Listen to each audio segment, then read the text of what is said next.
प्रिय दर्शकों, राम राम। साधना सागर में एक बार फिर से आपका स्वागत है। इस एपिसोड में हम एक सच्ची घटना लेकर आ रहे हैं। यह घटना दिसंबर 2024 की है। घटना सत्य है, लेकिन पात्र और स्थान बदल दिए गए हैं। यह घटना दिल्ली की है। तो आइए सबसे पहले आपको इस कहानी के पात्रों से मिलवाते हैं। ये हैं शांति देवी, बदला हुआ नाम, उम्र करीब 62 साल, सरकारी स्कूल में अध्यापिका पद से सेवानिवृत्त।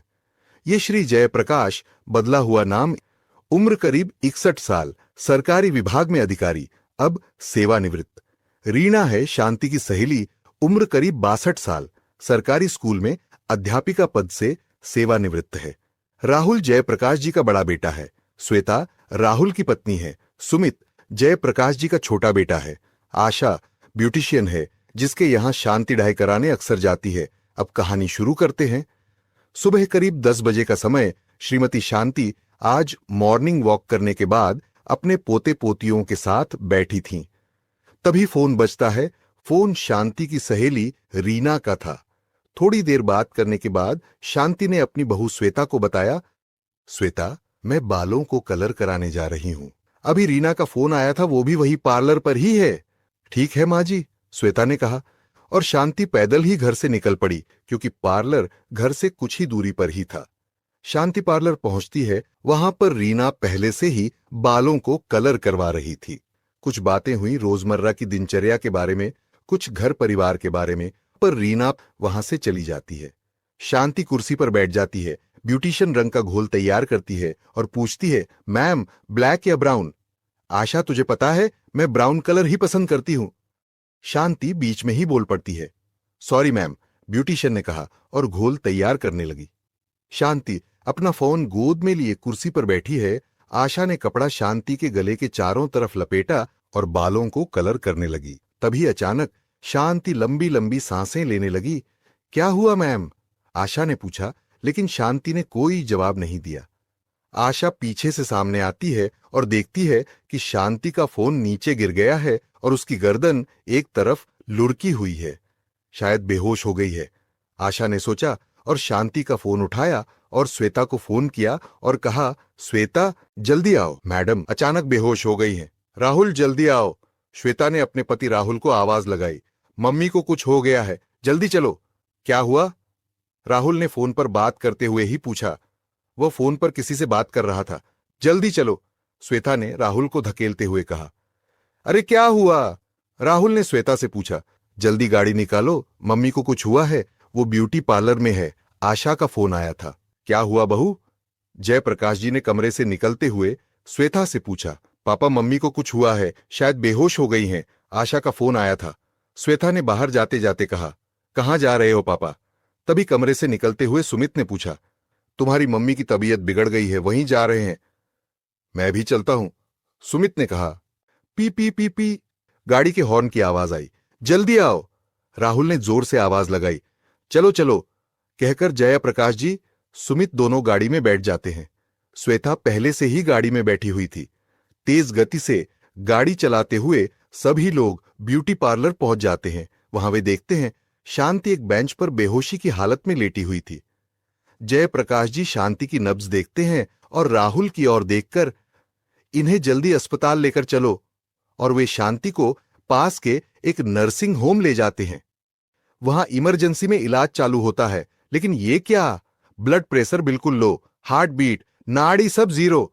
डॉक्टर फौरन आईसीयू में भर्ती करते हैं, वेंटिलेटर पर कृत्रिम सांस देने की कोशिश करते हैं और करीब 30 मिनट तक सीपीआर देने के पश्चात हार्ट बीट कुछ कुछ चालू हुई तो डॉक्टर ने चैन की सांस ली। 30 मिनट तक सीपीआर देने के कारण शीला की 2 पसलियों में फ्रैक्चर भी हो गया। अब आप इन्हें किसी बड़े अस्पताल ले जाइए, डॉक्टर ने कहा। राहुल और जयप्रकाश जी में कुछ बात हुई और उन्होंने शांति को फोर्टिस हॉस्पिटल ले जाने का फैसला किया। लेकिन दिल्ली का ट्रैफिक, हे भगवान, और वो भी रोहतक रोड का। यहां श्वेता ने मोर्चा संभाला। पापा जी, आप मम्मी को लेकर चलिए। श्वेता बोली, लेकिन आगे ट्रैफिक भी तो बहुत है, जयप्रकाश जी ने कहा। आप चलिए तो। श्वेता ने जैसे कुछ फैसला कर लिया था। राहुल ने श्वेता की तरफ देखा, जैसे पूछ रहा हो क्या करना है। श्वेता ने गर्दन हिलाकर चलने को कहा, जैसे वो कोई फैसला कर चुकी हो। गाड़ी आगे बढ़ी। जैसे ही रोहतक रोड पर पहुंची, श्वेता जल्दी से गाड़ी की खिड़की खोलकर कूद गई और सड़क की तरफ दौड़ पड़ी। अरे, कहाँ जा रही हो बेटी? जयप्रकाश जी ने रोकते हुए कहा। हाथ हिलाकर श्वेता ने गाड़ी आगे लाने को कहा।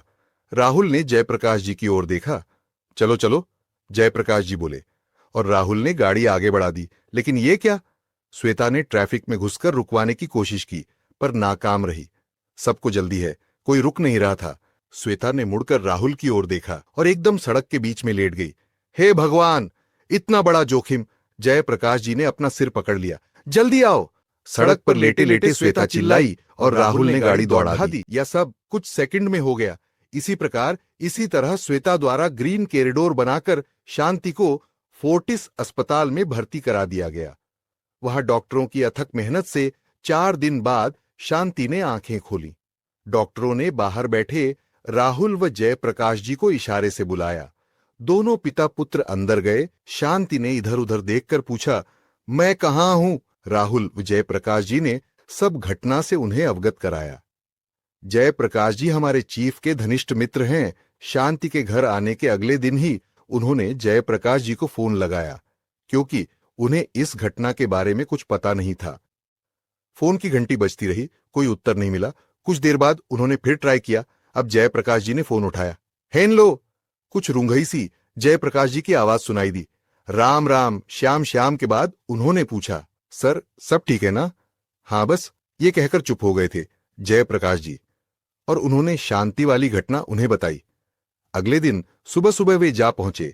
जयप्रकाश जी के घर सब जानकारी मिली। उनसे आज्ञा लेकर वे शांति जी से मिले। उन्होंने वो सब सवाल पूछे जो इस प्रकार की घटना के शिकार लोगों से पूछे जाते हैं, जैसे आपको यमदूत लेने आए थे। यमराज का दरबार कैसा था? चित्रगुप्त ने कैसे कपड़े पहने थे? चित्रगुप्त की वो पोथी कैसी थी जिसमें से सबका रिकॉर्ड चेक किया जाता है? रास्ते में कैसा लगा जब यमदूत लेकर जा रहे थे? एक सांस में ही तो बोल दिए थे ये सारे सवाल। अरे रुको रुको! हाथ का इशारा कर रुकने को कहा शांति ने। वो बोली, इतने सारे सवाल?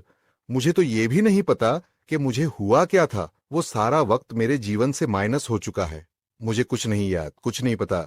मुझे पता है मैं अस्पताल में पड़ी हूं, बस। तो दोस्तों, जैसा कई लोगों से सुन है, मेरे रिश्तेदार की मौत हो गई थी, उन्हें अर्थी पर लिटाया गया, तभी अचानक वो उठ खड़े हुए। बाद में वो बताते हैं मुझे यमदूत कैसे ले गए। इस विषय पर तरह तरह की बातें सुनने में आती हैं, मगर शांति जी का क्या कहना है इस पूरे हादसे के बारे में, आइए सुनते हैं उन्हीं की जुबानी। हॉस्पिटल में ही बच्चों से पूछा कि मतलब मैं यहाँ क्यों आई हूँ, तो उन्होंने बस यही मुझे बोला कि आप तो यहाँ तो हम आपको लेके आए हैं। 4 दिन बाद होश में आई। बस मुझे सपने में ऐसा दिखा था। मुझे बहुत सारे भगवान की मूर्तियां दिखी थी। एक तरफ राइट साइड में मुझे शिवलिंग दिखा, और उसके बाद एक नाव दिखी और 2 आदमी जैसे मुझे छोड़ के जा रहे हैं। नाव में बैठा के? नहीं, बैठा के नहीं, वैसे ही जा रहे थे। अच्छा अच्छा। नाव दिखी थी। और कुछ ऐसा आपने कभी देखा हो? उसके बाद मुझे 1-2 दिन दूसरा भी सपना आया कि हमारा घर जैसे बिल्डिंग गिर रही है, टूट रहा है। इस बारे में हमने जयप्रकाश जी से बात की तो उन्होंने हमें बताया, ये जो घटना आपने सुनी है, इसका मुख्य कारण था एनाफाइलेटिक अटैक, जिसको एलर्जी सिंड्रोम भी बोलते हैं। इसका मतलब इनको डाई से एलर्जी थी, उस वजह से ये अटैक पड़ा है, और इसका रिजल्ट क्या हुआ? Cardiac arrest. और इस कारण से उनको सीपीआर की 2 फुल डोजेस देनी पड़ी। मेरी यही एडवाइस रहेगी, कोई भी डाई यूज़ करते समय उससे पहले ही आप सबसे पहले उसका एलर्जी टेस्ट जरूर करें। हो सकता है कि वो आपके लिए डेंजरस साबित हो। दूसरा ये, इन डाइयों के प्रयोग से बचें और नेचुरल प्रोडक्ट्स जैसे रीठा, शिकाकाई, आंवला, इन चीज़ों का उपयोग ज़्यादा से ज़्यादा करें। धन्यवाद। धन्यवाद शांति जी, धन्यवाद जयप्रकाश जी। हम और हमारा चैनल आपकी लंबी आयु की कामना करते हैं।